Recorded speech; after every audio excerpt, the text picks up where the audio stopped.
चंद्रयान 3 की ऐतिहासिक सफलता के बाद इसरो का सूर्य मिशन आदित्य L1 अब सूर्य नमस्कार करने के लिए उसकी ओर बढ़ चला है। लॉन्चिंग के ठीक बाद इसरो ने ट्वीट करके हमें जानकारी भी दी है कि पृथ्वी की पहली कक्षा में ये यान स्थापित हो चुका है। श्रीहरिकोटा से आदित्य L1 लॉन्च किया गया और इस मिशन का उद्देश्य सूर्य का अध्ययन करना है। चंद्रयान 3 की सफल लैंडिंग के बाद अब दुनिया की नजरें आदित्य L1 के मिशन पर है और इस मिशन को लैग्रेंजियन बिंदु 1 यानी L1 पर भेजा जाना है। लेकिन आप जानना चाह रहे होंगे कि आखिर आदित्य L1 क्या है, जिस L1 बिंदु पर मिशन भेजा जाना है वो क्या होता है और क्यों उसे बिंदु पर भेजना जरूरी है, क्यों कोई दूसरा पॉइंट नहीं चुना गया और सूर्य का अध्ययन लैग्रेंजियन बिंदु से क्यों किया जा रहा है, लैग्रेंजियन बिंदु का मतलब क्या है, ये सब कुछ एक एक करके इन सवालों के जवाब जानेंगे इस रिपोर्ट में। सबसे पहले जानेंगे कि आदित्य L1 है क्या। आदित्य L1 सूर्य का अध्ययन करने वाला इसरो का मिशन है। इसके साथ ही इसरो ने इसे पहला अंतरिक्ष आधारित वेधशाला श्रेणी का भारतीय सौर मिशन कहा है।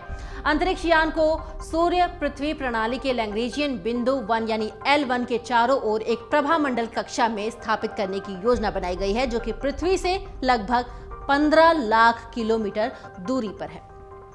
आदित्य L1 सौर कोरोना यानी कि सूर्य के वायुमंडल का सबसे बाहरी भाग जो होता है वो L1 जो है वहां की बनावट और उसके तपने की प्रक्रिया, इसके तापमान, सौर विस्फोट, सौर तूफान के होने वाले जितने भी कारण हैं उनकी उत्पत्ति क्या है, साथ ही साथ कोरोना और कोरोना लूप प्लाज्मा की बनावट, वेग और घनत्व क्या है, कोरोना के चुंबकीय क्षेत्र की माप क्या है, कोरोनल मास इजेक्शन यानी कि सूर्य में जितने भी होने वाले शक्तिशाली विस्फोट होते हैं वो सीधे पृथ्वी की ओर आते हैं, उन्हें कहते हैं कोरोनल मास इजेक्शन।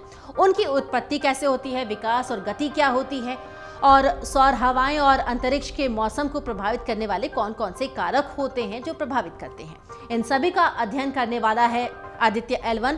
और अब शनिवार की सुबह 11:50 पर आंध्र प्रदेश के श्रीहरिकोटा से इसे लॉन्च किया गया और सूर्य का अध्ययन करने वाली पहली अंतरिक्ष आधारित भारतीय वेधशाला आदित्य L1 का प्रक्षेपण 11:50 पर किया गया, वो भी सफलतापूर्वक। भारत का आदित्य L1 अभियान सूर्य की अदृश्य किरणों और सौर विस्फोट से निकली ऊर्जा के रहस्य के बारे में भी हमें बताने वाला है और L1 पॉइंट चुना गया है जहां पर आदित्य L1 को भेजा जाना है।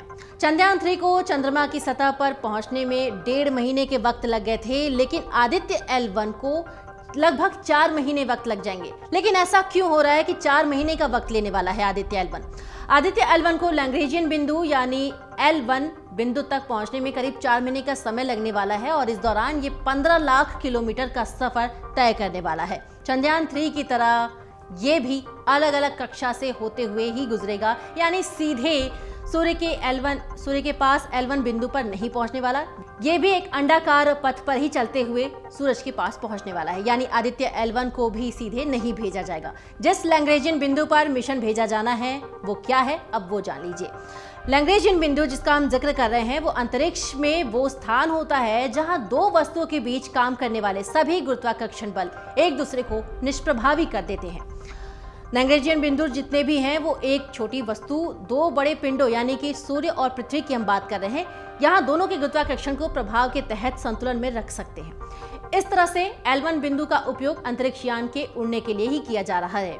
साथ ही साथ अंतरिक्ष में 5 लैग्रेंजियन बिंदु उपलब्ध हैं जिन्हें हम L1, L2, L3, L4 और L5 के रूप में हम जानते हैं और L1 पॉइंट पर ही आदित्य L1 को वहां पर भेजा जाना है। L1, L2 और L3 बिंदु सूर्य और पृथ्वी के केंद्रों को जोड़ने वाली रेखा पर स्थित है। वहीं L4 और L5 बिंदु जो है वो दोनों बड़े पिंडों के केंद्र के साथ दो समबाहु त्रिभुजों के शीर्ष बनाते हैं। अब आइए जानते हैं कि अब आगे का प्रोसेस क्या होगा। L1 बिंदु जो दो बड़े पिंडों के बीच स्थित है, जहां दोनों पिंडों का गुरुत्वाकर्षण बल बराबर और बिल्कुल ही विपरीत है, ये वो बिंदु होगा जहां आदित्य L1 मिशन को रखा जाएगा। L2 बिंदु छोटे पिंड से परे स्थित होते हैं और जहां छोटे पिंड का गुरुत्वाकर्षण बल बड़े पिंड के कुछ बल को निष्प्रभावी कर देता है।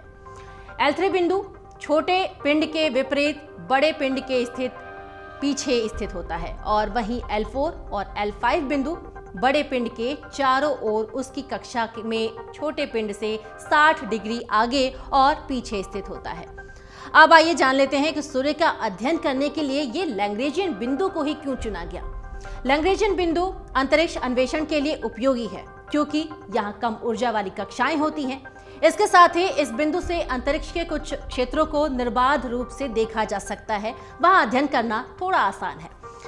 सूर्य पृथ्वी प्रणाली का L1 बिंदु एक अंतरिक्ष यान को लगातार सूर्य का निरीक्षण करने के लिए अनुमति देता है। दूसरी ओर सूर्य और पृथ्वी प्रणाली के L2 बिंदु से दूरबीनों के जरिए गहरे स्थान का स्पष्ट दृश्य भी यहां से दिखाई देता है।